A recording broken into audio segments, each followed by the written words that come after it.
நண்பர்களே, நாமே இன்னைக்கு என்ன பார்க்க போறோமுனா, தேள் பற்றி பொதுவான சில தகவல்கள் பத்திதா பார்க்க போறோம். எந்த வகையான இனங்கள் சேர்ந்தது.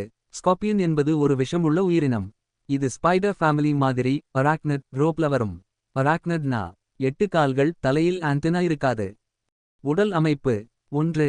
நகங்கள் பின்சர்கள், இதுல பிரே ஐ பிடிக்கும். 2. டெயில் மற்றும் ஸ்டிங், வால் முடிவில் விஷம் இருக்கும், அதால தற்காப்பும் வேட்டையும் செய்யும். 3.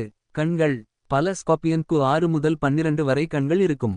ஆனால் விஷன் அதிகம் ஸ்ட்ராங் இல்ல. 4. பளபளப்பு, யூவி ஒளி போட்ட சில ஸ்கார்பியன் க்ளோ ஆகும்.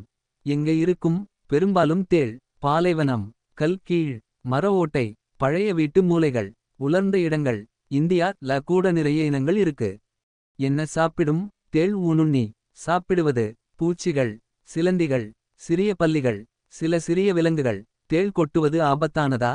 அனைத்து ஸ்கார்பியன் கொடியது இல்லை. ஆனா சில இனங்கள் மிகவும் ஆபத்து.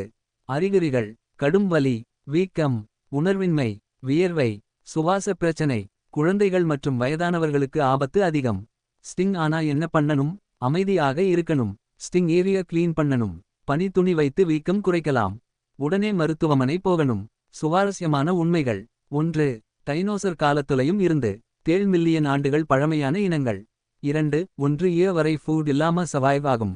மெதுவான வளர்சிதை மாற்றம். 3. தேள் குழந்தை, குட்டிகள் அம்மா பேக் மேல டிராவல் பண்ணும். 4. இரவு வேட்டைக்காரன், மோஸ்ட்லி நைட்ல வெளியே வரும். பிரபலமான தேள் இனங்கள். சிறப்பு: பேரரசர் தேள், பெரிய அளவு. டெட்ஸ்டால்கர், மிகவும் ஆபத்தான விஷம். இந்திய சிவப்பு தேள், இந்தியாவில் ஆபத்தான இனங்கள். அளவு: சிறியது 1 சென்டிமீட்டர், பெரியது 20 சென்டிமீட்டர் வரை. ஆயுட்காலம்: சில தேள் 2 முதல் 10 வரை ஆண்டுகள் வரை வாழும்.